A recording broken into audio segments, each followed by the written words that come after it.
Guys, I'm sorry. The best part of the show already All happened. right. Yeah, I just made John hit Off the start air. stream. I just made him hit start stream because I was like, dude, just say all this stuff on air. Jimmy, I used to do this all the time as a producer. We'd be in a room and we'd get a topic, and the only reason we'd have these pre-show meetings is to determine whether there was enough juice to entertain a particular topic. And as soon as people would start arguing, we'd be like, shut up, save it for the show, you know? Yep, pretty much. We've got the juice. Obviously, this is a topic. You guys disagree? No, I mean, I haven't even said my piece yet, but you would stir the pot and then say, all right, guys, get out there and start the show.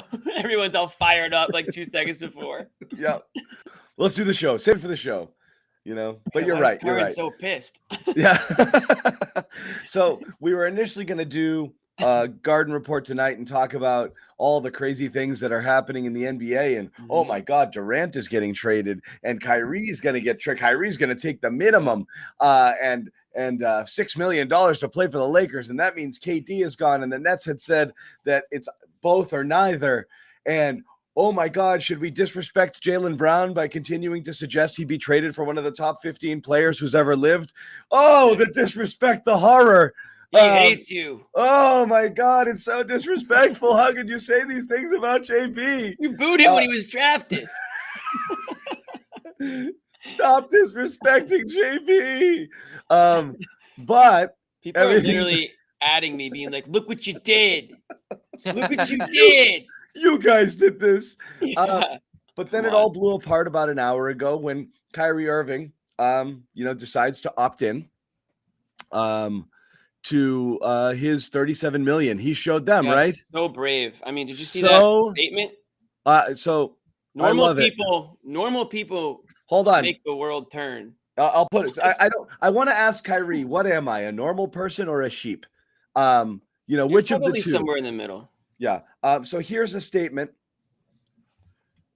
Okay. Yeah, Kyrie Irving on opting in to remain with the Nets. Normal people keep the world going, but those who dare to be different lead us into tomorrow. I've made my decision I've made the brave decision. Can I add a little? Yeah, you can add that. Yeah. I've made the brave decision to opt in. See you in the fall. Dude, it's like you're not opting into war, dude. You're opting into a multi-million-dollar contract. Like, what an iconoclast, huh? This guy is different. Like he just joined the Marines or something. He thinks different. This guy made the bold, and this is a choice few of us would have made, to take $37 million to play basketball instead of $6 million. Again, you would think he'd have some humility forced on him after literally. When was it clear? No. When was he cleared to seek a trade? Like 20 minutes ago? Like literally 20 hours ago, they're like, go find a partner. And in less than a day, 29 teams were like, no freaking way. Sorry. Yeah. Most times when people are allowed to seek out a trade, that goes on a week or so and you test the market. In less than a day, Kyrie Irving realized that absolutely no one wanted anything to do with him. He was like checking the service on his phone, like no one's calling me back. Like, is this thing working? Yeah. But no, it's not. It's working, bud. That was the report today that there was no interest signing trade wise other than the Lakers, and the Lakers would have been effectively via the mid-level route because still had that main issue of where's Russ going, and no one wants Russ either. So you were stuck if you're Kyrie, and the Nets held firm. I thought it's pretty admirable how they stuck to their footing in this circumstance here. Probably saved themselves for years on there. Kyrie had this max contract that he wanted last year. No one still really knows why he didn't take it back then. And, take the cheese if you want with this statement here. I don't even have anything to say to it. It's just what's he going to do next? That should be the question here. What is he going to do next? I don't actually want to know. I hope nobody ever finds out or asks, since he just keeps calling himself A11 even, unless that's already known what that is. Do we know? Bobby, I feel like you would know if it was known. No. Yeah. Nobody ask him. He just wants to keep... It would be funnier if nobody ever asked him what that means, and he just keeps calling himself he's going to do now, too? He's going to show up to camp, and these questions will emerge about what the hell he was doing, and he's going to blame it on the media and puppets and this and that. There's people in the chat doing it already. The media made Kyrie say this. Right. Okay. I mean, Yep. he made a statement to the Anyway, media about I'm going with being... I'm going with the 11 is LL, so it's all even, but I don't know why he's saying all even. Okay. I don't even care. I just whatever. Anyways, listen, the reason why Kyrie Irving didn't get the interest isn't because he's not extremely talented and unbelievable player and one of the best point guards. It's that you don't know if he's going to show up to the game. Literally, he might just say, you know what, I don't want to play anymore. We've seen it happen. We've seen the toxic, nature of this guy at multiple stops that he's been in. And that's the reason why he's in the position that he's in right now. And so are the Nets. So it's too, honestly, like, it could go one of two ways. It could be great. I mean, he could totally buy in and want to maximize his next contract, and the Nets could be the best team in the league, or there could be more drama surrounding this guy and it implodes like it has on other occasions. So on all three occasions, who the hell knows? Exactly. Right. I mean, The whole stuff about him like taking a MLE and going to Lakers, like, that was never going to happen. Let's be honest. I mean, that's no, crazy. these are bad bluffs, and the Nets were smart to call that bluff. And I know, like, earlier today, there was a story like Joe Tsai is calling the shots. Like, look, actually, the reality is Kyrie Irving was calling the shots because he's the only one who had an option here. And his option was to opt in, which means the Nets have no choice now but to keep him because they can't trade him. So Kyrie really actually had control of the situation. The Nets, really all they could do is, yeah, sure, find a trade. Go ahead. But that was it. So the Nets got exactly what they wanted out of this thing because realistically, this is, I mean, and so, and I tweeted this and I'm getting beat up by some people already, but, let's be realistic here. Would you tweet? No. 3-year-old about to walk in here. Can't have it. 4-year-old can't have it. Come on in. Come on I in. tweeted that, it's fun to bash Kyrie and all that, but the reality is another good team just entered the chats here in the Eastern Conference, whether or not people want to accept it or not. A team that has Kyrie Irving, Kevin Durant, Ben Simmons, if he shows up, Joe Harris returning for injury, a healthy Seth Curry is a contending team. Sorry, it's true. The Celtics were better when this was blowing apart.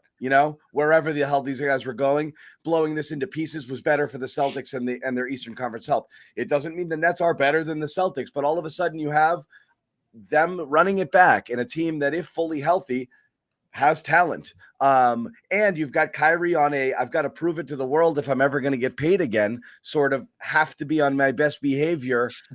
Sort of. They do. They got him on the contract. Yeah. He's never had this before, right? No. He has to be on his best behavior to get paid, or to get traded. This I don't know. This is where I'm going to start. So we'll see how he behaves, but yeah. This is where I'm going to start having some pause about the Nets, because Jimmy said, there's no question about Kyrie's talent. I wonder if there will be this year, because he comes off this playoff series where, yes, he has that great game 1 while he's giving the middle fingers and everything else. And then games 2 through 4, as I said, I was going back and forth with Sopa and Deb on Twitter today. He's 37% from the field, 18% from 3. I don't think his defense was the best through that course of that series. And now this is kind of the, what we want to say, 3rd postseason in a row where he's had some trouble here. I know he got injured in 21, but there's been about him in the postseason. His production, his games played, all these different things. They're coming in the question now. If he was still a top 15, 20 player, I think there would have been interest around the league. But beyond the antics, I think there's questions about his game now, too, that are starting to lurk in as he pushes toward 30 here. You're right, Bobby. He's more, and again, we said this too, he's more style than substance. I think the Kyrie love around the league is because he's so artful. He's got such a great handle. No, it is. Everything he does is gorgeous. Like, he's got a great handle. He does these awesome, crazy, creative finishes. But the reality is he's become a less efficient and less effective player. He's not as good. He's not as much a knockdown shooter. His attempts at the rim, not only his efficiency around the rim last year, was definitely down from his career marks. He might not be that.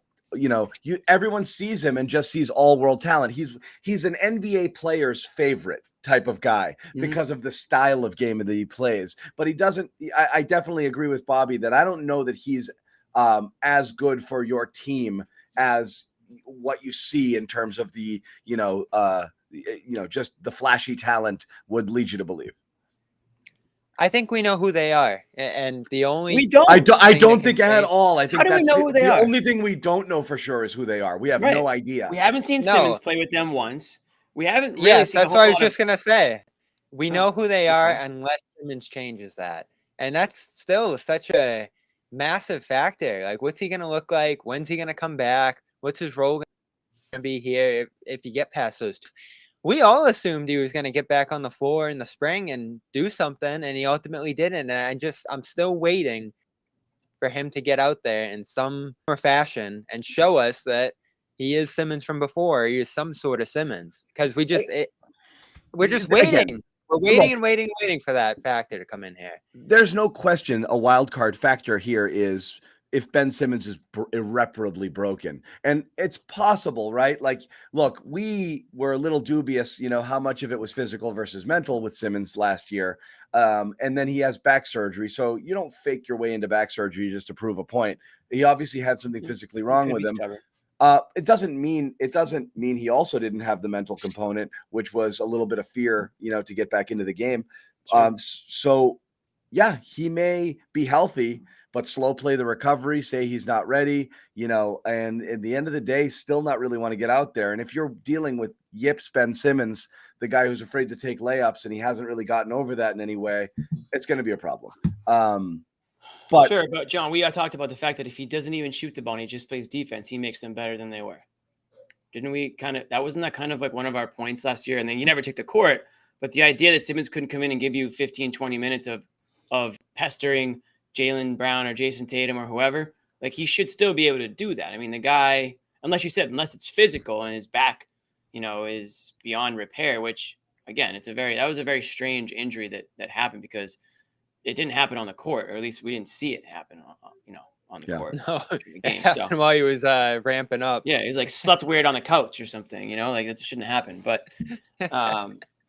I'm very interested to see nobody can sit here and tell us if the Nets are going to be the 1 seed or if they're going to miss the playoffs, because they're the most polarizing team. I know. Group of players that you could possibly assemble. Now, obviously, Kevin Durant, he's a gamer, and no one's questioning his toughness and his ability to bring every game, but he can't do it himself. Nobody can in this league anymore. You have to be objective when looking at other teams, guys. I don't get it. Everyone will say with certainty what's going to happen with the Celtics. Derek White will shoot better. Rob's going to be fine. The Jays are going to get better. With certainty, everybody knows these things. But also with certainty, that everything's going to go as bad as it possibly can for the Nets. Like, it's within the realm of realistic possibilities that the Nets show up and are really friggin' good. It's also, as Jimmy said, they show up and it's a total friggin' train wreck, and Ben Simmons is scared to get on the court, and Kyrie and KD hate each other, and there's rancor from the get-go, and they feel like they're prisoners there, and KD asks for a trade midseason because he doesn't want to be there anymore. All of that is also very possible, but you can't just say definitively, I'm not worried about those guys. I mean, the reality is you have a talented roster of players coming back for the Nets next year. You do. And those two additions along the periphery there, and Joe Harris in particular, are going to be significant here. I do wonder if they'll keep Curry. I almost wonder if they'll try to trade one of those guys to round out the roster a little bit. Point guard, facilitator of some kind. I think that would probably be a smart idea for them, because I don't think Simmons is your point guard for this group, is it? No, I don't know what Simmons is. Are you kidding? It's perfect, actually. With Kyrie returning, Simmons just gets to be your friggin' power forward. And that's the perfect position for him. I think that's ideal. He's just sitting there in the dunker spot, like he's just hanging out. He doesn't have to see the 3-point line. And if he comes out, he can facilitate. He's great in transition. He's a terrific defender. I mean, again, Ben Simmons, who's the same guy he was before he went, cuckoo bananas. Even if he never shoots a jump shot all year long, he's still a valuable, piece. I mean, like, we talk about it like you can't be – the Celtics fans will say, like, he's afraid to shoot, he can't be useful, when they have friggin' Rob Williams on the team. Like, how much more – Hey, easy.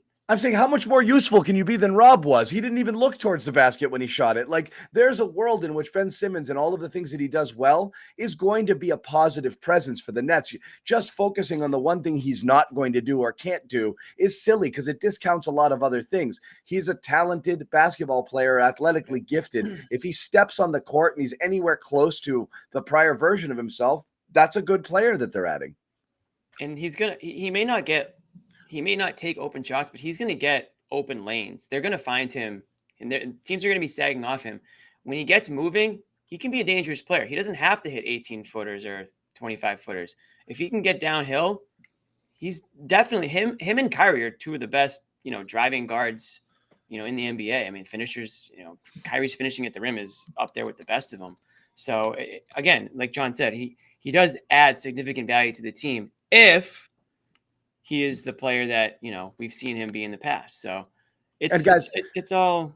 Yeah, it's all people took this in the wrong direction. I'm not disparaging Rob. I'm simply saying you have people out there on your team that don't always need to do everything well in order to be effective. Rob Williams being a classic example of one who was as important as any Celtic throughout, when he was on the court without, being Rob able Williams. To do, will have a 15-footer next season. Guarantee. And again, that's a separate issue. I think he may or may. All I'm saying is, without even thinking of shooting this year, Rob Williams was enormously impactful. You're not going to tell me Ben Simmons can't be impactful simply because he's afraid to take 15-footers. Yeah, but I know what Rob's role is. Like he's pretty set in that. We haven't found Bobby on a team with Harris and Curry and Kyrie and imagine that small ball lineup and the spacing you have with Kyrie, Harris and Curry and Durant. Simmons does not need to shoot on that lineup. He's actually perfect to be in that kind of small ball death lineup, playing the 5 or the 4 with KD in there. That's a terrific small ball lineup. So again, it's just not necessary. His role is do all of the other stuff that you do. Yeah, from the 5's tricky. I don't know if we've seen enough of him at the 5 necessarily, especially if there's a real 5 on the other side. I just have to see it. Like point guard for him hasn't worked out ideally. The dunker spot role, and I know it's a different situation in Philly, not ideal for him, especially if you don't have the appropriate spacing, which was surprisingly an issue for Brooklyn last year. It should be better with Curry back, should be better with Harris back. Defensively, you think you're better with Simmons out there, but again, I don't think there's been enough of a emphasis on that there necessarily, especially with this coach coming back. It does here. Like I don't know how Draymond is a perfect option. The fact that you think Simmons couldn't fit into the Draymond role over there? If everything else is in place. Every attribute and a better athlete and a better ball handler. All of the same attributes. Incredible defensive presence, but more athletic and a better ball handler, and probably a better passer, as good a passer as Draymond is. So, and yeah, we can keep imagining what he's going to look like at his best version of himself, but again, we just haven't seen enough of it. I agree with everything being said. Yeah, I agree with Luis. I agree with everybody who's trashing on Simmons. There's no reason to believe it. But the reality is like, we know he doesn't love basketball. That's been a knock on him since before he got drafted. We know that, it's a little questionable in terms of, just his passion to play on this team, his commitment to it, all of these different things, his reluctance to coaching. He doesn't really work much in the offseason. That's been true. And he was still making all-star game after all-star game after all-star game up until literally he made the all-star team the last season we saw him play. All of the negative things around Simmons have always been there. And he still has been an extremely effective player, if not, albeit a flawed one, but he's just making all-star game after all-star game as a flawed player. So it's really just if he steps onto the court and is actually willing to play, I have no reason to believe he's not going to be close to that version of player. I don't think he's going to have forgotten to do at least those things well. I don't think he's going to be all of a sudden a knockdown jump shooter. Yeah, I guess it's just how you feel about the Celtics in comparison to them. Like, do the Celtics stay the same? Do they get better? Does their trajectory still point upward? Because I think all things being equal here, the Celtics still had a better year than them, would still be the better team. And I think would beat them in a series. We'll see just how it stacks up for the Nets here. Like, there's a best version of them that probably shoots above Boston if Boston slips from that spot at all. Right? Like, the Celtics just have less questions Yeah, like I don't think that's disputable, John. There's so many questions with the Nets. Like you can say if this, and this, but we just don't know. We know with the Celtics, we know who they are. We know who they're gonna be. I don't think there's a lot of a question with that. I mean, you have a snapshot. You know who they are when they're, kind of operating at a super high level, which they were for the majority of the second half of the season and through the postseason until the very end. So yeah, it's just, as Brad said in his kind of exit interview, it's fragile, both in terms of bringing in some supplementary pieces and how those fit. As we said, we thought the entire world thought Dennis Schroeder was terrific. On the court, Dennis Schroeder did some positive things. Reality was the fit was really killing them in a lot of different ways. And so there's the fragile balance, moving a piece out. I always talk about like that baseball's a totally different sport, but when the Sox traded Nomar back in the day, they replaced him with a lesser player, but the overall benefit to the team was significant. So yeah, you don't know how pieces fit. The other thing is you just don't know coming back, like the ifs. Al Horford, does he have that kind of season in him again? 1 year older after this many minutes? That's asking a lot. Derek White, we're just assuming he's going to be better, but you don't necessarily know. You don't know what they're going to bring in with those pieces. You don't know if they're going to be better. But the good thing about the Celtics is, for the most part, you're not losing any piece that you cared about unless you move them for something you like better. And that's so key. I mean, the Nets might lose 3 guys. There's a lot of comfort in that. Important in them. They could lose Claxton. They could lose Brown. And who else? Patty Mills. And Patty Mills. Exactly. So there's a lot of comfort in that. The Celtics can run it back, and then they just have to perform much in the same way. And you're expecting some internal improvements. Yeah. I'd love him in Boston. I don't know. It's going to be interesting to see who they can swipe.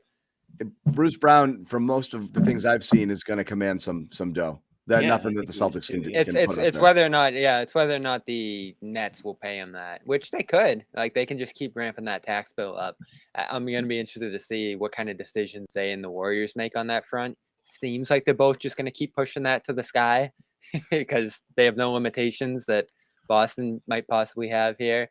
But there are some other guys I think that you could potentially swipe from teams that are trying to save a buck or two here, or that just aren't willing to expand their tax payments. Certainly Atlanta is going to be in that. And Memphis, are they trying to create cap space? Maybe a couple guys shake loose there. I don't know what the hell San Antonio is doing, honestly. Like, I don't know which one of these directions you want to go, John, but there's a lot of really interesting stuff happening around the league. So we are going to talk about, let's talk about Murray, and I don't really understand it there. And I'm curious your guys' opinion on what the hell's even happening and why he's being dangled in the first place. We'll also talk about the TPE. I want to hit on a Brad comment from earlier in the week as well, when he met with the media to talk about some stuff. But first off, we want to tell our good folks at home about one of our sponsors. And what I will say is I want to tip my hat to the Garden Report peeps here. Quite a few of you, and we've seen the receipts. The fans here have given Com a try based off our endorsement. Quite a few. And fans are getting in their zen.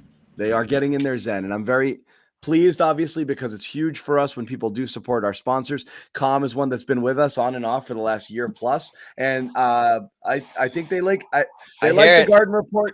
Ooh. Yeah, dude. I mean, really. This is just the main. You like the woods? This is just when you open up the app, you're already like taken into another world.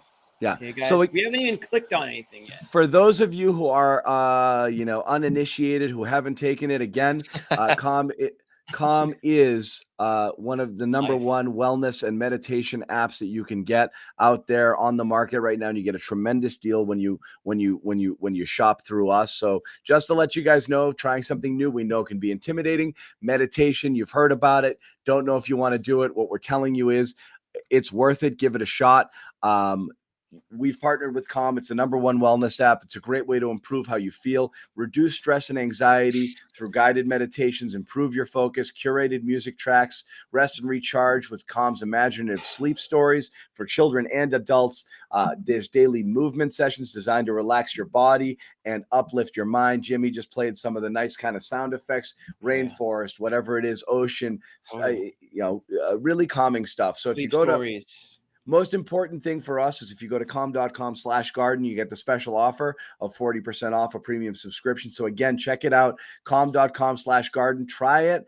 There's over 100 million people around the world already using Calm. It is worth it. It's worth your time, and it's definitely worth exploring this discount because it's 40% off a premium subscription when you do go to calm.com/garden. So again, go check that out for us. Guys, let's pivot here. What do you want? Where do you want to go to next? Let's go to Murray. We already mentioned it. Let's go to Murray. Okay, let's go to Murray. Okay. Let's go to Murray. So what do we know, Bobby? Murray's on the table. There's apparently deals out there. One that's involving the Hawks with Gallinari. The latest one I heard was I can't figure this out. Gallinari and 3 firsts. You know, like, they seem to want like here. They seem to be searching right now. Is Pop losing it like Belichick? I was actually thinking about that in the car on my way home to do the show here. Pop, you almost look at him in that Bill vein. It's like, all right, your great asset right now is your coach. How much does that carry you? Like, what's the value of that right now? And especially a guy at his age, like, is it even worth investing in a team just based on the fact that your best asset is your coach? Even with Murray becoming the player he has right now, you still look at the Spurs and say, like, this is a squad that's rooted in Pop's coaching power, and that's what's going to carry them to, like we saw last year, postseason berth. Maybe they don't buy that, like, especially the fact that Pop's probably going to retire in the next year or two here. Maybe they're organizationally looking at this and saying, all right, Murray's great. How long is he going to be here? We can sell high on him right now and restart ourselves ahead of this draft that's going to have a guy who potentially is a otherworldly player in Victor Wembanyama, however you pronounce it. So is this them pivoting toward tanking potentially? And you get a Bucks Holiday-esque return to stack up these picks into the future? Because you've talked about this, John. That's sort of for the teams that are on the other side of getting 4 or 5 picks. That's been a restarting option. Now, I guess the Rockets didn't get there with what happened in Brooklyn, but it was a worthy shot because if Brooklyn falls apart this week, all of a sudden the Rockets are in business with their own. They would have been instantly in business. Yeah. Yeah. So there's a world where this makes sense. I just don't get, like, John Collins coming back was kind of dubious, I thought. And then Gallinari certainly just is expiring money and Hawks picks. They could be fine, but I don't know. Like, it's just weird to me to have this piece that looks pretty good in Murray. Jimmy, what do you think? Should be under cost control and want to dump him. What do I think about the fact that there's reported interest from the Hawks, or what do I think of Murray? Because I love Murray. No, I'm saying why is there this is out no there? question. Yeah, Murray's incredible. Why would you trade? Why would you trade an ascending player like Murray? Well, it's like, is he not that good? Maybe that's what it is. He is that good, and it's almost like flawed logic. Oh, let's trade our best player and try to get a better player. How many players are going to be better than Murray? I hate it. Honestly, it's crazy. Trying to be the Thunder. I'm trying to figure out what the Hawks. I mean, other than the Hawks just wanting a really good player, I mean, they have Trae Young there. Who's off the ball? Like, how is that going to work? I mean, I'm sure they'll obviously better if they're just trading picks. They're obviously going to be better on the court next season, but I don't know if the fit is like perfect. Man, I wish there was a way the Celtics could get Murray, because wouldn't that solve some problems? So yeah, well, there is, right? You tell me, Bobby. You're the cap man. You give up all your future picks, and that's the question we'll get into here. Is there virtue to that? Maybe there's a world where you don't have to give up Brown here, because I think we look at the situation and we say, oh, they'll ask for Brown. I certainly think they would if the Celtics pursued him. But could you just give up all your future picks here? Maybe Smart. I don't know. Like, it looks like they probably want expiring salary at that spot, so maybe it's Horford. I don't know, but there should be a way you can. And that's the thing. Gallinari's expiring, so if that's an actual trade being talked about, then it leads you to believe that they're not looking to take on pieces. I think the worst type of player they could trade for is someone like Jaylen Brown, who they have they have no certainty that they could keep him. Not saying the Celtics would want to do that, because again, you're moving backwards, but without a guarantee that you're going to sign this guy long term, why would you do that? The only thing that makes sense to me as far as what the Spurs might be thinking is, we're stuck in the middle, and we're going to get into we're going to get into the situation where we've got to decide whether we got to pay this guy, and we won't be far enough along yet, and we're just going to kind of be stuck here. But it still makes no sense to me, because you just got 3 first-round picks and you have more coming. Why wouldn't you just build around Murray? They've been a great drafting team, obviously, over the last I'd be selling 2 decades, picks. But I can't figure out why. I mean, is Pop trying to? I mean, this guy's not going to coach forever. Does he want to get some talent in there and make a playoff run, or does he want to hand over the keys to somebody in the middle of a rebuild? Murray is a free agent 2024, so 2 more seasons. The Spurs were one of the surprising teams here down the stretch, and I mean the fact that they even finished where they did. I mean, a lot of people thought they were going to be a bottom feeder team all year long. Bobby, I can't hear you. I think did you mute yourself? Can you hear him, John? No.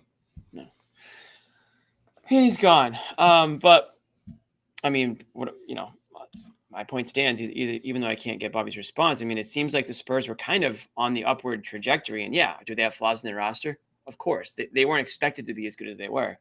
I just feel like Murray's one of those players who's still improving. He's a young guy.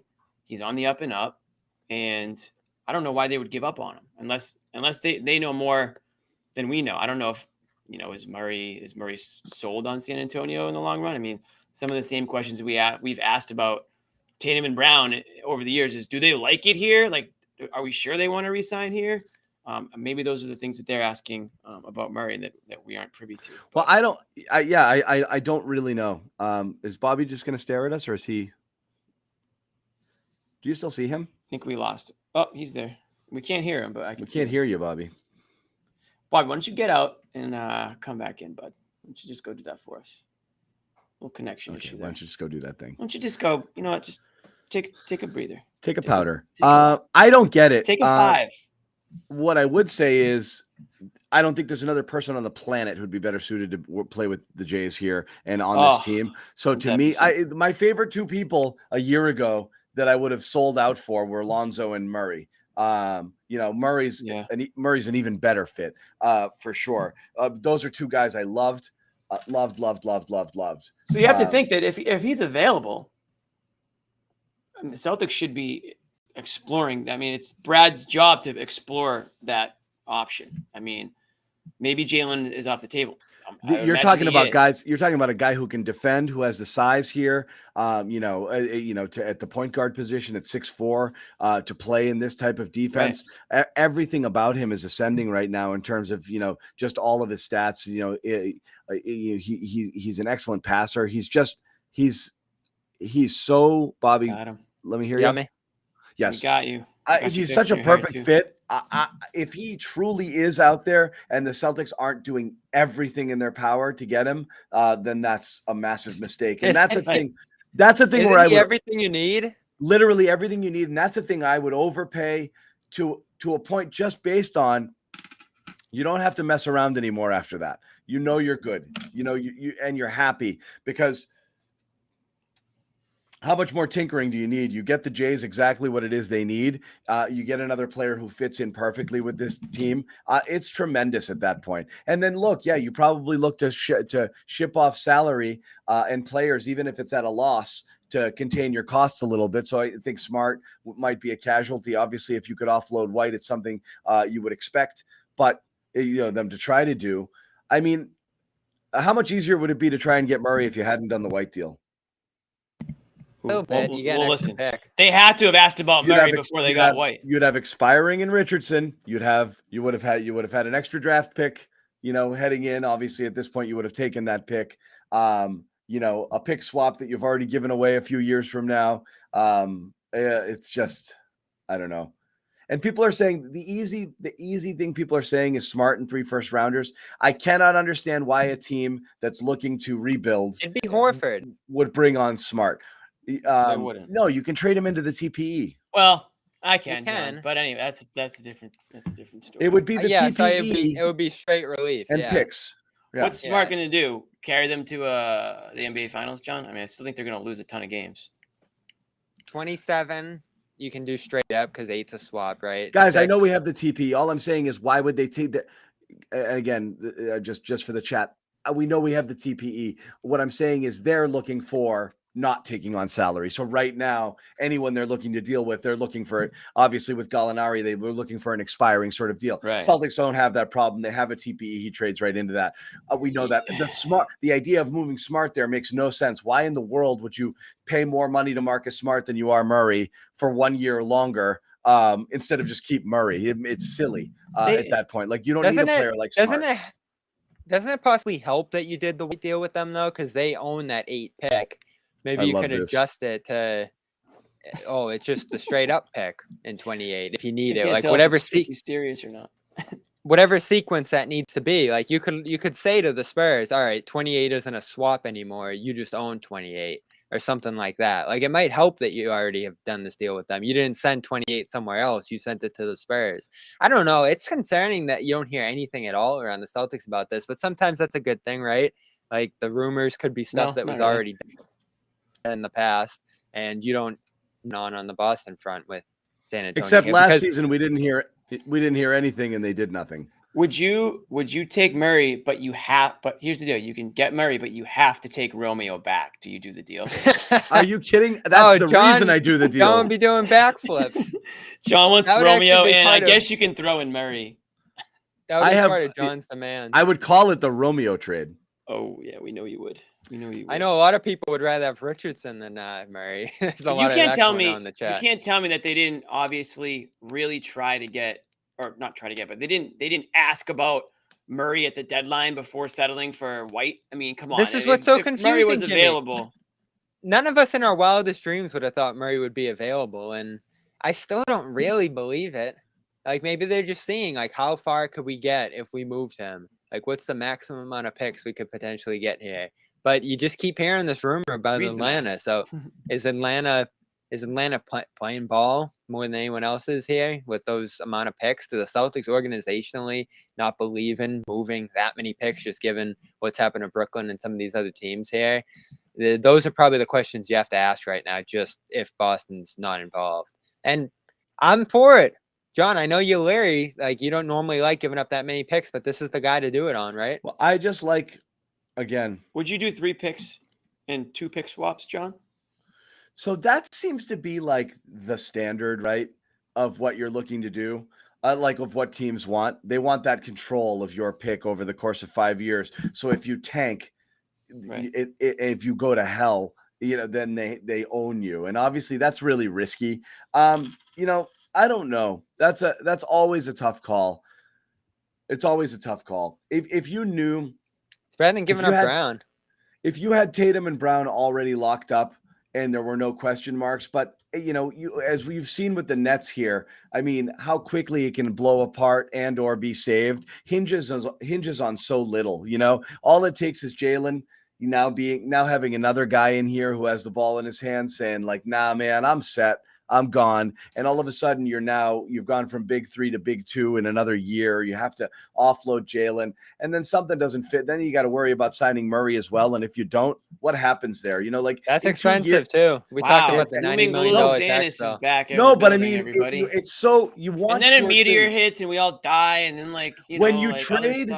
No, when you trade deep into your future, you want to know the people who are coming here are committed long term. When there are question marks, it lowers the price tag. So somebody who's coming in with only with 2 years left on their deal, and you have to make a decision on them quick, that's tougher to deal that far into your future. So, I think San Antonio asking for that type of deal you're asking for a Harden deal without a Harden level talent and without any certainty that they're going to be there long term. I think it's asking a lot. So if I were to guess why San Antonio is doing it at all, just to see if somebody's desperate enough to give him the bag, give him everything. I don't think they're actually interested in moving Murray. And I think you set a price so ridiculously high that maybe you just get one team come knock in and say, I actually would do that. Like if Bobby were the GM, I actually would do that, and it'd be like, okay, then we'll come into my office, So that's kind of what I think is happening here. I think it's pretty steep price. Yeah, and all my talks of becoming GM with the different teams, that's always been their pause. Like they're like, you're way too loose giving up the picks. We can't have this. Yeah, right. I don't know. This is rumor season, so this is standard. Right now it's Murray. Next week it'll be somebody else. NBA And is there's the best definitely- sport when it comes to the offseason rumor mill. There's benefits to having this out there for both these teams. Definitely would make some teams turn their heads. I mean, it made us turn our head that Murray's name's out there. And the Hawks, I'm sure they didn't mind with this John Collins situation falling apart. The potential to parlay him into a deal like this is probably the best possible return you could dream of for giving up Collins. But Doesn't it feel like obviously it's just a matter of time before Collins gets traded? I feel like this guy's always in rumors to be traded. Because nobody apparently he's done. Apparently he's done in Atlanta. The worst thing is being that tweener guy who's definitely not good enough to be maxed out, and but definitely too good, to like just be like mid-level sort of guy. You're just in a really weird spot with that. Like, obviously you're there and you're thinking, I'm really not signing for less than the max. That team's got to decide if they want to pay it to you, and really it doesn't matter whether they want to pay you or not, as long as some team does. So it really only takes one team that recognizes you're the best player I'm ever going to get at this money, and that's it. And you pay them. And this is what's happening with Ayton. This is what's happening with Bridges. This is what's happening with a lot of different people. What are you guys looking at? You're both looking at something. I'm reading my Dude, guy. I'm reading the rumor mill. Oh, my guy Tynan's always who I go to on the Spurs. He covers them on Substack, and the latest he's saying on it is questioning whether or not to move forward on a 26-year-old may seem preposterous on the surface, but when you consider he's essentially half an NBA career older than the 4 teenagers the team's drafted over the last 2 years, the reality starts to settle. For a team that's got a young foundation, it's reasonable to expect a surge. Is it reasonable to expect a surge into title contention during the prime of Murray's career? So, like you said, John, like I said, they're not far enough along. Yeah, they're stuck in the middle. They're too young. By the time they get into the prime of Murray's career, they'll only have seen a year or two of some of their developing talent. And so I get it, and so you have to, and again, if he's up in 2 years, you have to trade now, because starting next year, that price really goes down. I get why they're opening the market up. I just think it would take a lot to trade him. But again, if you're not having multiple conversations, if you're the Celtics, that's insane. Plus, he fits that TPE. Like, that's the biggest thing. And does it just become a tax thing? This is again where sucking at the draft killed you, because the amount of players you could have. There's teams. Every NBA team has realized 2 things. Being in the middle is the worst place you can be. So I'm gonna process this shit out, which means sell. And everyone wants to stay under the tax. So you got people just giving away talent if you're willing to either go into the tax or to give them a draft pick, for it. So you have to take advantage of these people when you can. And if you just had one okay rising player on your team, like, could you trade for Murray right now if you had even like Smith was awesome. Even a Sadiq Bey type, Yeah, probably. Bey and a couple firsts gets it done, like a player of that caliber doesn't even. That seems to be where the Hawks are stuck, right? Yeah, they don't have. We're not even talking Maxey or something like that who really hit for you, or Desmond Bain, like a team like the Grizzlies that have. And if you had those guys, you wouldn't need to make a trade. Yeah, they already made a trade. No, those are the kind of guys the Spurs would want, not someone who is gone in a couple of years or significantly expands their payroll. And this is the thing I like. They don't want somebody on their second contract. Smart for picks for Murray for TP. This is the type of trade I like a lot. You see some baseball teams do this. I've seen Oakland do it. I've seen Tampa do it. You give out one prospect for picks, but you ship something else out. You ship out picks for somebody else's prospect. This is, again, what you would probably see. That's the question, too, here. What becomes a Smart if you get Murray? Certainly. You shop Could they play together? Probably, but yeah, that might be the way you shop him to recoup assets, and because you have a redundancy in White and he's harder to trade, it would have, you've got to find a way to trim a little bit of payroll, because you'll get very expensive very fast. So yes, I would think you would try to ship Smart for a pick or two if you could get him. Let me ask you guys this. Moving on from Murray here, if we can. If the price for Murray is too high, which it sounds like it's pretty high, what about my good friend Malcolm Brogdon in Indiana? So I haven't heard about him. No one's mentioned him in the chat. Another available guard at a much, I would imagine, smaller price tag. He's being rumored to be traded. Right. I just mean the cost acquisition cost. Yeah. I feel like he's an under the radar, underrated player.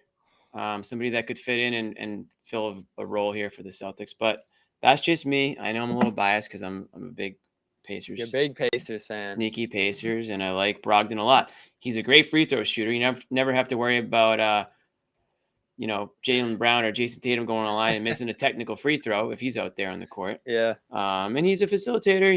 He's a two-way player. I know Brad Stevens loves him because he's spoken very highly of him in the past. And I wonder if there's just maybe a little interest there behind the scenes. I just don't know how you get him. I don't know how you get him, and I don't know that he's not our job. It's not our job to figure that out. It's just the salary doesn't fit into the TPE, so you got to trade stuff for him. You got to give Smart for him. And you got to give Smart might be better than him. Team and Smart, it's negligible, the offense versus defense. What does more for you? Yeah. Does Brogdon's offensive boost over Smart negate the difference that the difference that Marcus makes up with his defense and his at least average to above average offensive skill set? It's pretty friggin' close. It feels like a coin flip, change for the sake of change. And also, again, if you're Indiana and you're shedding salary, why are you taking on long-term salary at the same dollars? It's just an impossible trade to make. It's an impossible trade to make.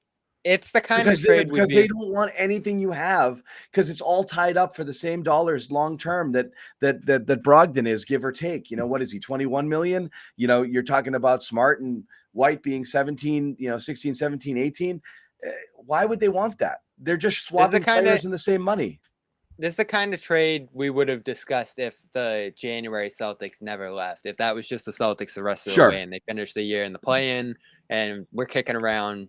What were we kicking around back then? It was like Smart and Rob for Brogdon and Sabonis. We were just like trying to swap teams just to see if it would fix itself. Now the Celtics are a finals team that showed they work. So there's no reason to just get off Smart and change for the sake of change. I like Brogdon. Think enough upside. If you could just, I like Brogdon too, but sometimes it's just not the spot.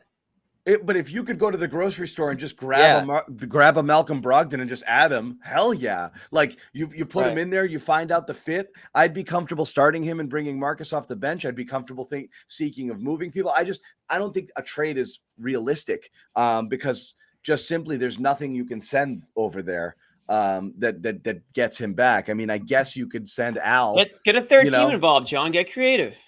Teams. You're right. Team trades happen a lot in the NBA, more often than any other league by far.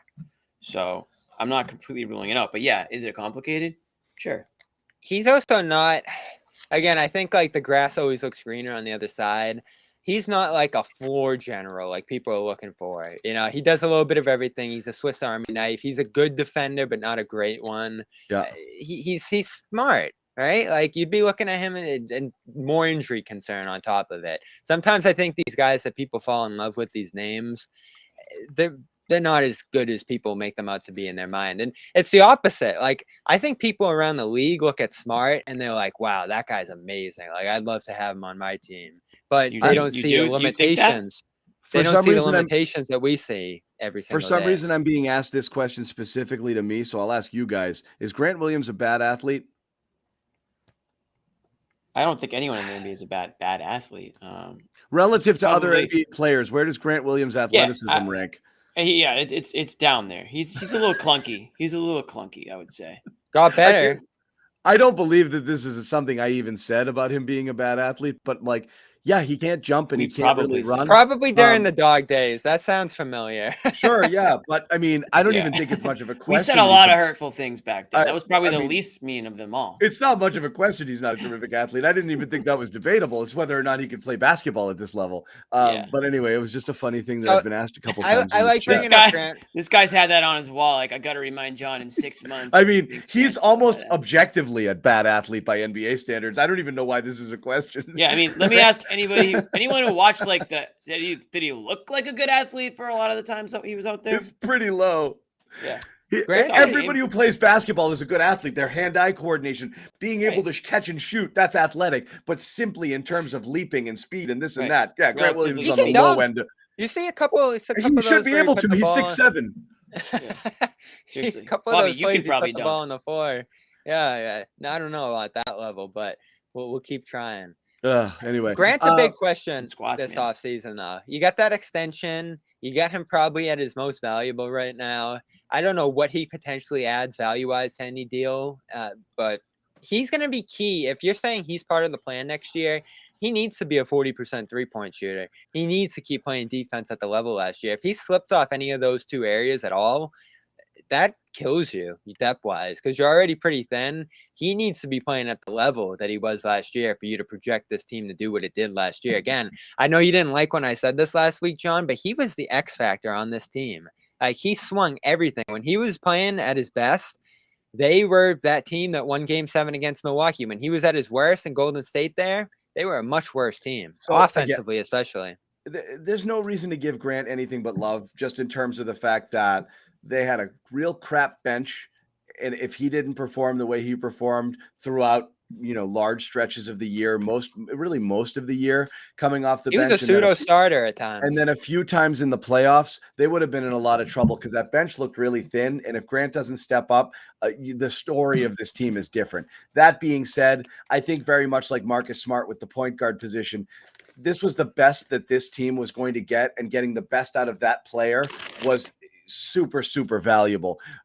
Saying Grant is the X factor when in reality he was probably the 7th most important member of your team is saying a bit much. It's just you needed somebody to come in off the bench. I don't know what the right phrase is for it. You needed someone to come. I mean, you can't be the X factor when both the coach and the GM said the number one priority is to get better on the bench, which is basically I need to find players who are better than Grant Williams to come in and play.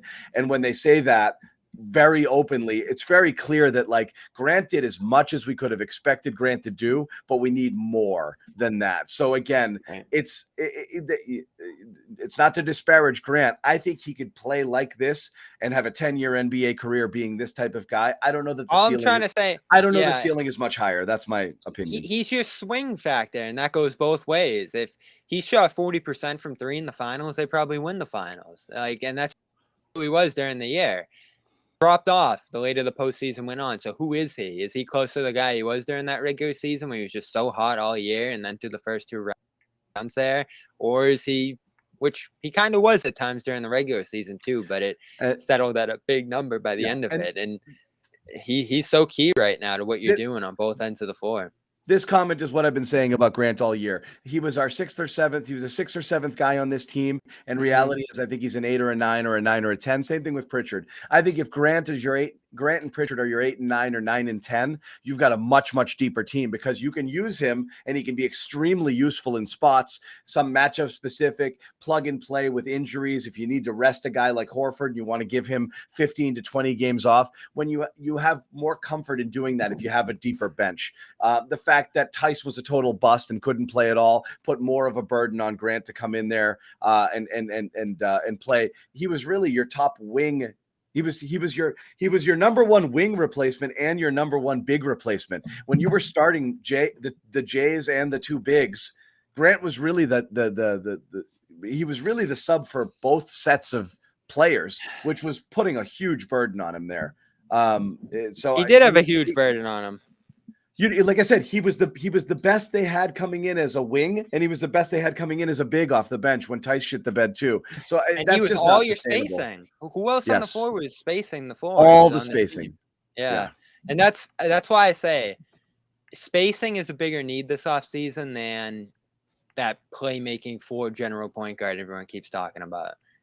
Much more. Like, that's going to help Tatum as a playmaker. That's going to help the offense function more consistently. If you just have a guy on the wing who's going to be a knockdown shooter, this is why I didn't mind the Robinson idea. Herter, I get why people keep talking about him. There's just a bunch of different names out there that could potentially help this team spacing. And the tricky thing is that you're in on a backcourt right now. And Murray doesn't really help this either. If you're going to talk about him, your backcourt just doesn't give you much shooting right now, especially when Pritchard can't play.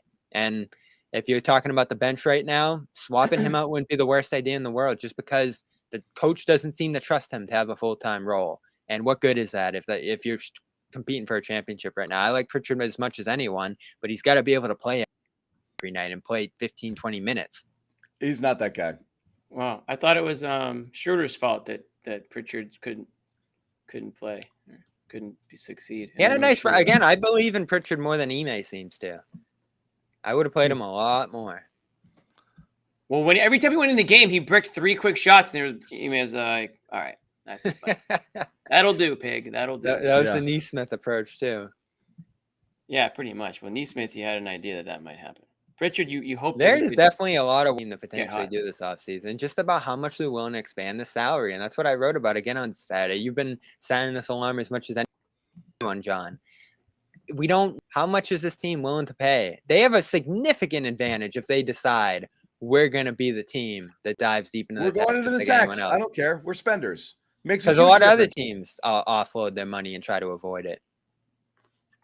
Again, if other teams are trying to cheap out or tank, you've got to be there to capitalize. That's the market. You find that soft spot and you strike. That's where you get better. If you don't have the draft picks and you don't have the young, you don't have the capital, you don't have the young and developing players on your roster right now, you have to throw money at the problem. It's their only advantage. You were alluding to Brad's comments on Thursday, and they were worrisome. Yeah, that's the thing is all when you say, well, you can read it 2 ways. Brad did say, and Bobby and I are listening in on the, the press conference there, that, we know what it is and we've been thinking about it. And, if we use it and we don't know if we'll use it, the TPE. And that was the first time he entertained the possibility of it not being used. And look, I get it. Celtics are in a little bit of pressure because it expires when it does. And teams know that they have to use it or lose it. So they can kind of bully them a little bit. If they're only in negotiations with one team on one player, they can really set the market there. Cause it's like, if you don't use it, you get nothing. And they have to know that. So Brad has to leave open the possibility, at least publicly, that, hey, shoulder shrug, if it didn't work out, so be it. But you also wonder, like, what is actually being said behind the scenes? And do they really have the ability to use the full exception? My prediction for what happens here is that they don't, is that they use part of it, but then they offload some other salary somewhere else. And so they're not heavy taxpayer teams. So I see if they use if they use this, they might use 8, 9, 10 million portion of it, but not all of it. Let the rest expire and trade somebody like Grant, who you're going to have to pay in a year. So you might be taking one step forward, one step backward with something like this if you end up using it. That's my concern. And so that's what they're trying to weigh here. Are you just going to take on the salary just for the sake of taking on the salary? I don't think they're going to do that. And if other teams are like, yeah, but you got to give me 3 firsts also, they're probably not going to do that either. So they are not in an awesome position there. Really, all they can do is take on something. You might have to overpay. They got to take on something another team desperately wants to drop. And if they find something that they actually covet, then they're going to have to probably overpay. Yeah, sometimes you just have to.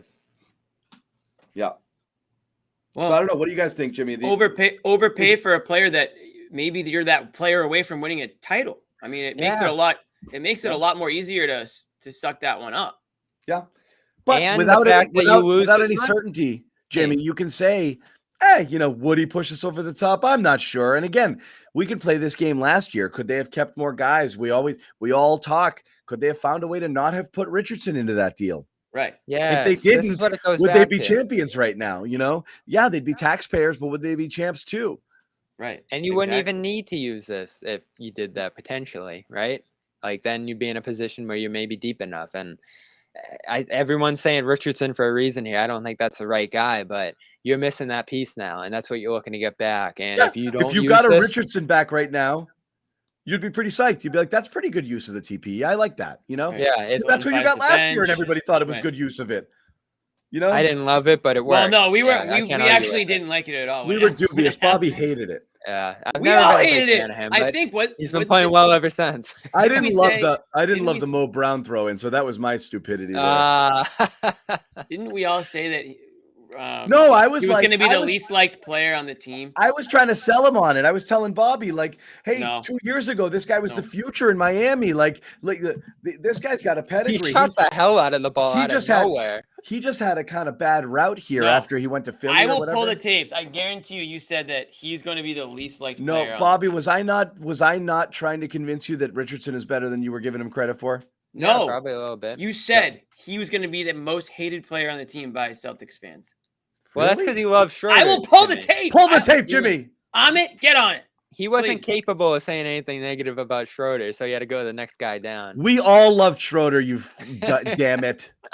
Literally, we called it an off-season saving move. We were totally unanimous we said they went from that. a non-playoff team to a playoff team. I know, I changed my mind on it, but John, he's stuck it. He's still because you fell in love with the idea of Pritchard. He's available, John. It wasn't just that. What ended up happening is Schroeder became such an easy boogeyman for all the problems. It was what Jimmy would always say. You can't blame your kids, so you got to blame somebody else's kids, you know? It wasn't Jason who was shooting 29% from three. It was Schroeder was making him do it. It became ridiculous. It wasn't that we loved Schroeder. I thought he was brutal. But the criticism was way over the top. The criticism had gone so far that Jimmy and I had to dig in a little bit. That's what happened. We had no choice. We had no choice. You gave us no choice. You get Tice in that deal, and now all of a sudden it's like, can Tice be part of this team's future? So you're still asking a question at that same rotation spot on the team there. That's another one we have to hit on before the season gets out. There's a million different things you could potentially change about this team. It's going to be interesting if they really tinker along the edges or if they just run it back and hope that it rounds out again. That's going to be the biggest one. And I joke about this. I honestly think, and Bobby, you and I argued about this. Kemba? Don't do this, John. Just listen. I do not care for Kemba Walker to return here, but I believe that if you made the Kemba deal and got the 13th pick in the draft and Kemba, that you'll get more out of the TPE than you would get with what they're actually going to do with the TPE. That was a free draft pick.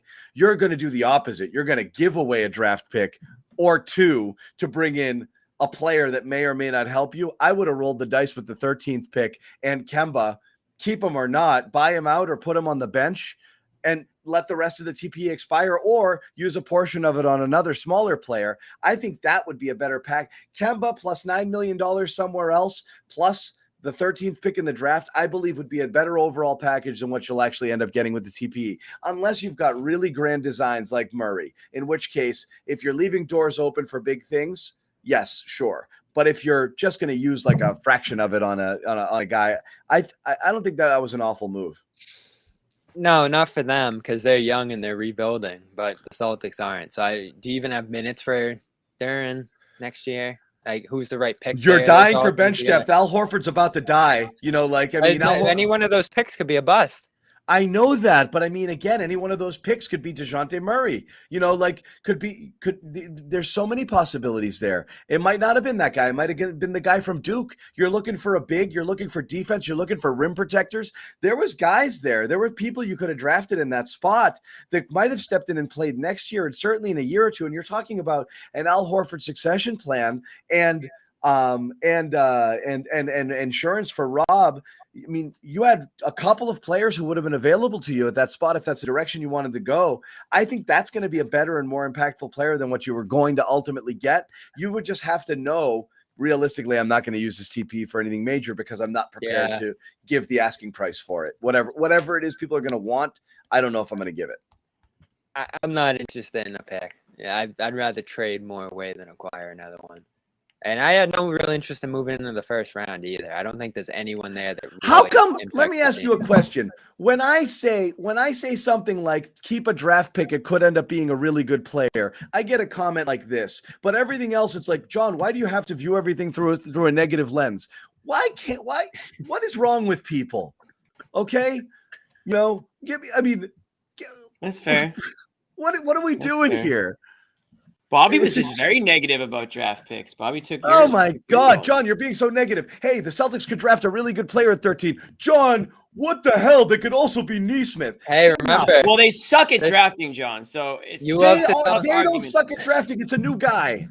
You love to tell the story, John. This show started with you and Jimmy saying it was a championship team and me saying they were going to lose round 2. I know. So it does change. It's so ridiculous. Anyway, all right. You want public enemy number 1? I'll give you public enemy number 1. Here's how we're going to close the show. We're going to talk about this guy. Okay. Here's our boy, Jaylen Brown. Oh, we're talking about Jaylen Brown, everybody. Look at that. A quote, a tweet put out there. Jaylen Brown is so disrespected by Celtics fans, liked by Jaylen Brown. Which I don't even get. Where are these Celtics fans that are disrespecting Jaylen Brown? Like, I think they're literally talking about me. Yeah. You might be right. They could be talking about you. But not just me. It's not an ego thing. The the Tony Mazes, the people who are like, blah, blah, blah. I mean, can we be real? Jaylen Brown is not disrespected by Celtics fans. Jaylen Brown is revered and adored by Celtics fans. Are we serious here? Like, I understand there'll be a person or two in the media, and myself included, who's going to freak out over his turnovers and be critical. Fine. That's going to exist. Do you believe fans are not all in on Jaylen Brown? Right. To the point that he's going to like something like this to make a point like, yeah, right on. This guy knows. Well, this relates to trade discussions with him, and they're tough to have because it was going to be a Durant thing. We would have been doing it here if it wasn't for the Kyrie news. We would have been saying, when Bobby, Mr. Positive, and I love all the Celtics, would ship Jaylen Brown out on the first train. For Durant, yeah. And that's not a disrespect to Brown. In fact, I've said Brown's untradeable in the past. I never knew Durant would potentially become available. But and it's just about every other move, I wouldn't move him. But again, it's not a disrespect thing. I love his game. I think he's an integral part to this team here. But these are the discussions we have, and sometimes you get criticism. And I don't think we've seen Brown handle criticism the best over the last year or two here. Especially when it comes to the turnovers. And obviously I've kind of had experience with this on the ground. The ball control with him, it's a real. I also don't want to deal with for Durant, by the way. That's the irony of this whole thing. You guys crapped on me. I do not want to make this trade. If it were available, I would not trade Jaylen Brown for Kevin Durant. Bobby would. The ball control with Brown, it's a real story. And every time you try to approach it with him or even email, like they just kind of tiptoe around it. And like, I think a number of topics when it comes to criticism around Brown, there's, I don't want to say a sensitivity to it, but he doesn't love it, when things get a little critical against him there. And I don't think he like that's part of being like a leader on a team, right? Is kind of understanding that the heat's going to turn up a little on you when things get down, or, sometimes your name's going to be thrown around trade discussions. Guys say it's all business. Like, this is just kind of part of the position he stepped into on this team and in this league. And it shouldn't be a sign of disrespect, right? Like, it's not. I think everybody here understands who Brown is and what he's meant to this team. And he's been an enormous. So let me say this. But we come on, if they're talking about people like us, listen, I think we all try to tell it like it is. We come on the show after a game. If it's a great game, these players get praised. If it's a bad game, they get criticism. That's how it works. When this team was losing and losing and losing, and it was the most miserable experience being a fan and watching this team, yeah, you start talking about potential changes that could be made. And it starts with players who are, great players that you can get something for. That doesn't mean you want to trade the player or you're actively shopping him. But if you can improve your team, if your team is struggling and you can find ways to improve it, that's a discussion that you have. I'm sure that it's a discussion that front offices at least had. Whether or not they came close to trading certain players or not, we'll never know. But to sit here and say, oh, he's so disrespected or he's so underappreciated, he's undervalued, this, that, and the other thing, I don't know if that's true. I mean, I think there are some games where Jaylen Brown's the best player on the court, and there are some games where he looks completely checked out and he turns the ball over. And we don't need to go over it because we've all seen it happen. But this idea that every Celtics fan disrespects Jaylen Brown, I see more people going to bat for Jaylen Brown than probably anybody else on the team because of this idea that he is disrespected. So we're almost at the point now where he might be getting overvalued by Celtics fans. Never mind disrespected. I mean, how about that for a 180? If I had to pick one, is it accurate representation of what Brown does? Is he underrated by fans or overrated by fans? I would say it's actually more likely he's overrated by fans, as many Celtics are, because they love their team and they love their players. So I find this insane. But yeah, of course, there's plenty of people in the media who are going to be critical of things. I guess it's just something you can't do. You know, what's happened since Jaylen Brown liked this tweet? All of Twitter has been lit up with like, "We love you, Jaylen. You're the best. You know, please don't leave us." You know, like, I'll see you at the Red Lobster. It's not disrespectful. It's you're right. It's an asset. Is there anything disrespectful about somebody saying we want to trade you? You know who Celtics fans hate? It's Smart. Like, who gets killed more than Smart? The most. They turn on him like that. It's the same people love and hate him in the same 24-hour period, depending on the mood. He's been blown out of town. You need a real point guard. Like, how about the amount of crap that Smart has ate over 8 years here from the fans, like the real fan? Like, I know we're talking about the media here with Brown mostly. I don't think there's been a lot of fan heat on Brown.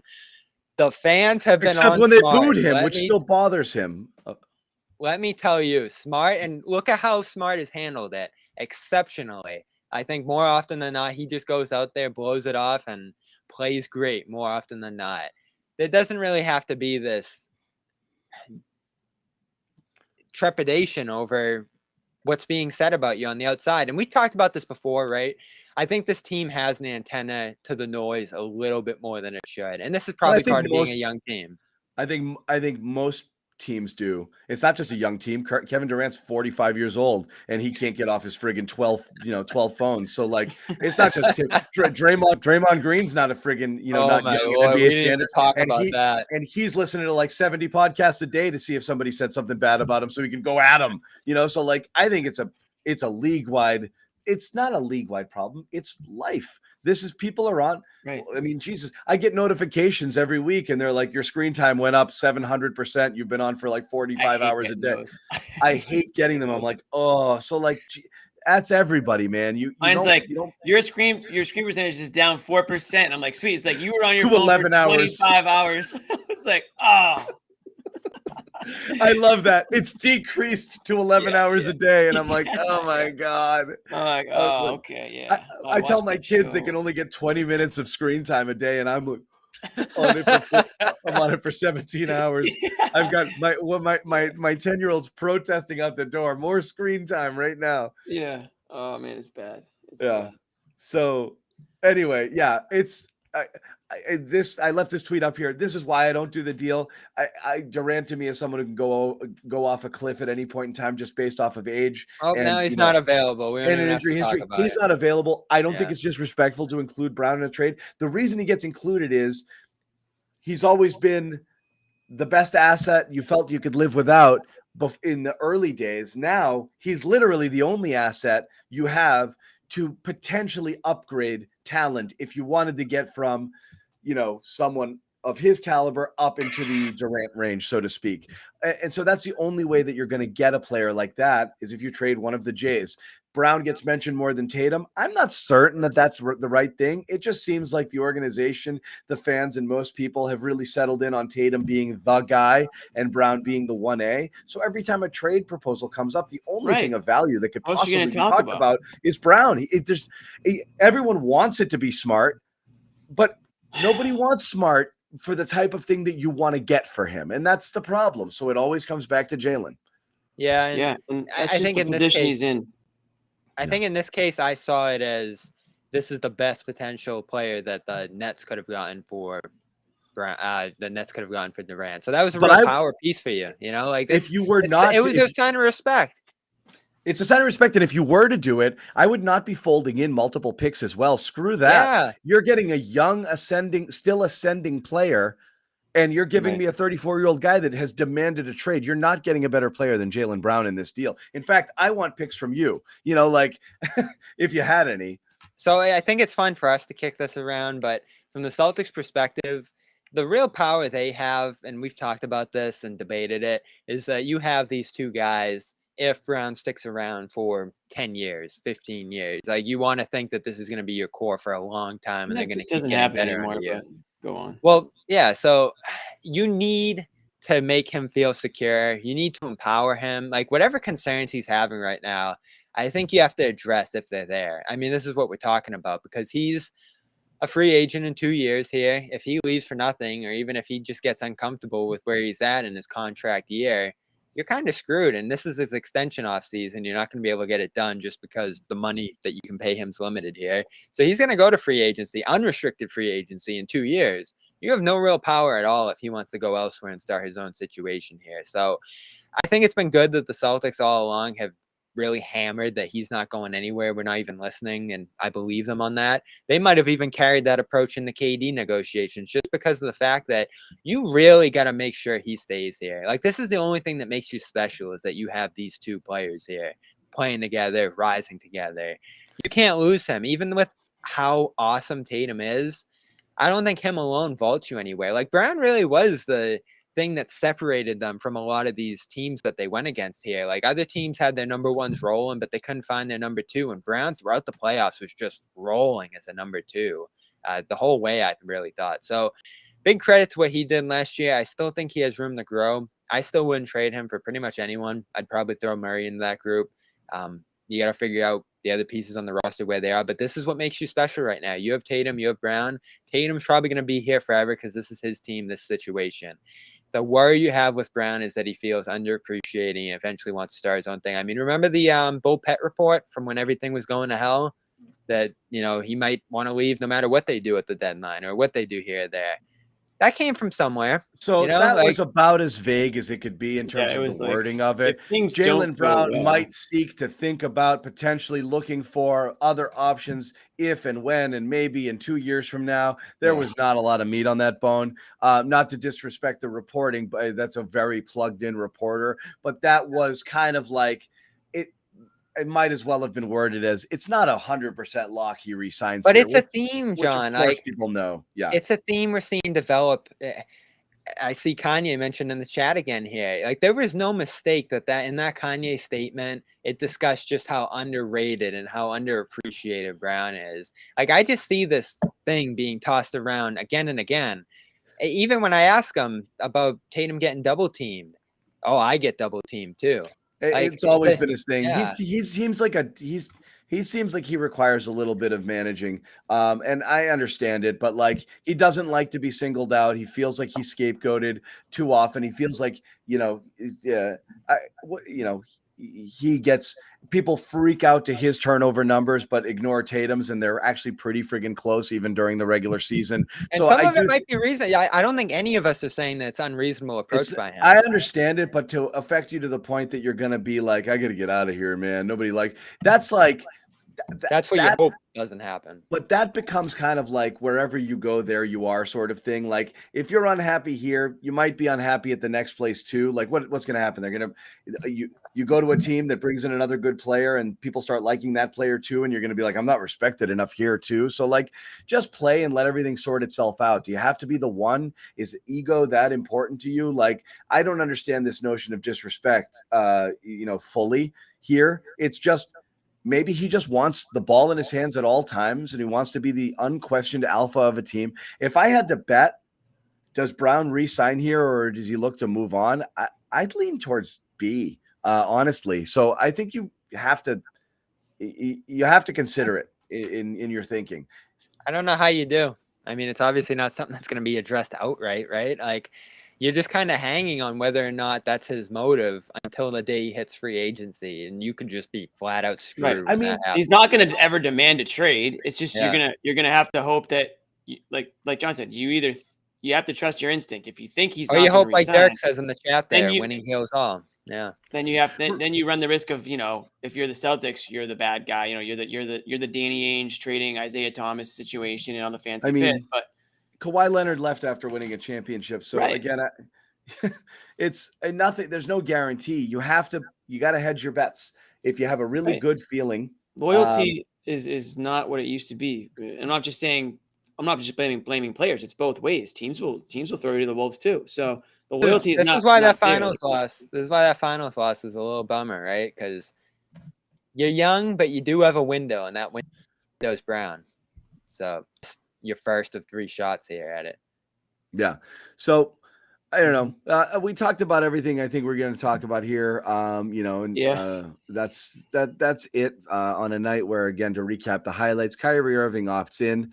And that was kind of the major story of the day. And there's still a lot percolating around the idea of a potential DeJounte Murray trade. I think we all agree here, Celtics, if they can, should be looking to get involved. Yeah. Thursday, 6 o'clock. Free agency starts on Thursday. We will be back with a show. Oh, yes, we're doing a show. Is it this Thursday? Next Thursday? This Thursday. This Thursday. We will be back with a show. So make sure you keep it here. And also, please support our sponsor, the #1 wellness app in America, over 100 million users, calm.com/garden. Go there, receive a 40% off premium subscription for, again, a terrific sleep and meditation app that we all use religiously here at the Garden Report, and that's no lie. Jimmy can't get it off his phone. He stopped listening to us. He's just been listening to Calm for the last 15 minutes. I can't hear you, so. So that's going to wrap it up. Again, it's Jimmy Toscano, Bobby Manning, John Zannis with the Garden Report. Thank you guys for hanging. We do appreciate it. Please support us by subscribing to our YouTube channels, telling your friends about this coverage. If it's something you enjoy, the more the merrier. We really grew our audience again this year. We've been doing this now since the bubble, and so we pop up every time there's breaking news. We'll be doing probably 2 shows per week throughout the off season. So you'll still get plenty of stuff. And if, of course, there is any breaking news, we'll make sure to hop in here immediately and do a live broadcast. So subscribe to our YouTube channels, hit that little bell, turn on your notifications. You'll be notified every single time we go live. You can follow all of us on Twitter as well. And we will let you know, of course, when there are going to be live broadcasts and other content on the channel, as well as Celtics CLNS on Twitter. So we'll leave it with this. I don't know if this is for us or for the chat, but I'll just assume it's us. Yeah, probably both, to be honest. Just a whole big toxic community we got here that we all love. Yeah.